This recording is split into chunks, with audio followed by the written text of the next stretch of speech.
অনেক নারী আছে দেখবেন, যতই দেন, যতই করেন, যতই খাওয়ান, যতই পড়ান, আর যত স্যাক্রিফাইসই করেন না কেন, আপনি তাকে হ্যাপি করতে পারবেন না। তার অভিযোগ, তার কমপ্লেইন, তার আফসোস হয়তো কখনোই শেষ হবে না। এরকম নারী বাংলাদেশে আছে না নাই?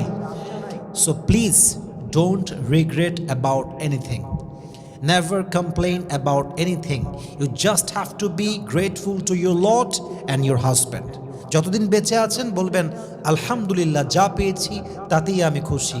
আলহামদুলিল্লাহ, আমি তোমাকে পেয়েছি তাতেই আমার খুশি।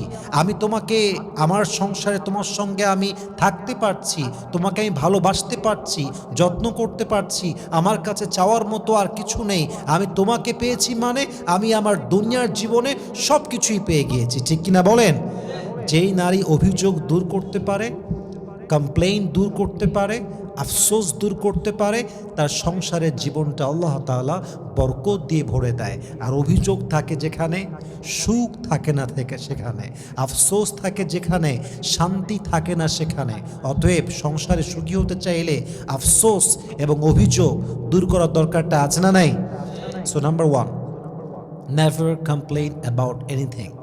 If you need anything, then you can ask it from your husband. কিছু নাই, লাগবে নিয়ে আসলে ভালো হয়, বাট অভিযোগ করবেন না। আরে এটা নাই, আরে তোমাকে বিয়ে করে জীবনটা শেষ, আরে তোমাকে বিয়ে করা বাদ দিয়ে আর একজনকে বিয়ে করলে আমার জীবনটা অনেক সুন্দর হতো। এই যে আফসোস, হাই হুতাশ, অভিযোগ, এগুলো করা যাবে না প্রিয় বোন আমার। নাম্বার 1, এটা গেল নাম্বার 1। নাম্বার 2, যেই নারী অলওয়েজ স্বামীকে খোঁটা দেয়, আরে তোমার সঙ্গে আমি আছি বলেই তুমি জীবনে সফল হয়েছ, তোমাকে আমি ওইটা দিয়েছিলাম বলে তুমি ওইটা শুরু করতে পেরেছিলে, আরে আমি আছি বলে তোমার সংসার করছি, অন্য মেয়ে এই অভাব দেখলে তোমাকে ছেড়ে বহু আগে অন্য জায়গায় সংসার করতো। এই যে খোঁটা দেওয়া, কোরআনে আল্লাহ তাআলা বলেছেন লা তুবতিলু সাদাকাতিকুম বিল মান্নি ওয়াল আযা, তোমরা তোমাদের দানকে, অনুগ্রহকে খোঁটা দিয়ে নষ্ট করে দিও না। সম্পর্কে যখন খোঁটা চলে আসে, খোঁচা মারা শুরু হয়ে যায়, বিশ্বাস করেন সেই সম্পর্ক অচিরেই ভেঙে চুরে চূর্ণ বিচূর্ণ হয়ে যায়। ঠিক কিনা বলেন? অতএব সুখী হতে চাইলে আপনার হাজব্যান্ডকে কোনো বিষয়ে খোঁটা দিবেন না, বরং বলবেন জান, আমি তোমার জন্য কিছু করতে পেরেছি, এতেই আমি শুকরগুজার। তোমার জন্য কিছু করতে পারলে আমার ভেতরে ভালো লাগে। আমি তোমার জন্য যা উপকার করেছি, আমি তোমাকে ভালোবেসে করেছি। তোমার থেকে কোনো কিছু পাওয়ার এক্সপেকটেশন আমার নাই।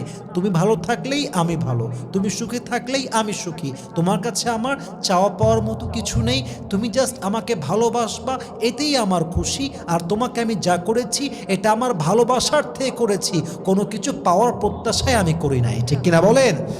আপনার স্বামীকে আপনি খোঁটা দিয়েন না, খোঁচা মারতে যাবেন না। তাহলে 2 নাম্বার, যদি আপনি ওয়াইফ হিসেবে পারফেক্টলি আপনার রোলটা প্লে করতে চান, হাজব্যান্ডকে কখনো খোঁটা দিবেন না। 3 নাম্বার, কিছু মেয়ে আছে দেখবেন খালি চাই চাই স্বভাব, আরও চাই, আরও দাও, আরও লাগবে, আরও চাই। ওয়াইফের বান্ধবীর কাছে দেখবেন 16 প্রো ম্যাক্স আছে, ওরও 16 প্রো ম্যাক্স চাই। ওর কাছে 17 প্রো ম্যাক্স আছে, ওয়াইফ বলবে আমারও চাই। আমার বান্ধবীকে তার স্বামী শাড়ি দিয়েছে অমুক ব্র্যান্ডের, আমাকে দেওয়া লাগবে। আমার বান্ধবীকে তার হাজব্যান্ড অমুক ব্র্যান্ডের বোরকা দিয়েছে, আমাকেও দেওয়া লাগবে। ওই সংসারে অমুক গাড়ি আছে, আমার তাই লাগবে। খালি চাই চাই স্বভাব। এরকম অনেক নারী আছে না নাই? এবং স্বামীকে সে সাধ্যের বাহিরে চাপ দেয়, যা স্বামীর কাছে সাধ্য নেই তাও সে চেয়ে বসে। তো যেই নারী অতিরিক্ত ডিমান্ডি, যে নারীর কাছে চাওয়ার লিস্টের কোনো শেষ নেই, বিশ্বাস করেন সে তার জীবনে কখনো সাংসারিক লাইফে পারফেক্ট ওয়াইফ হতে পারে না, নেককার দিনদার স্ত্রী হতে পারে না।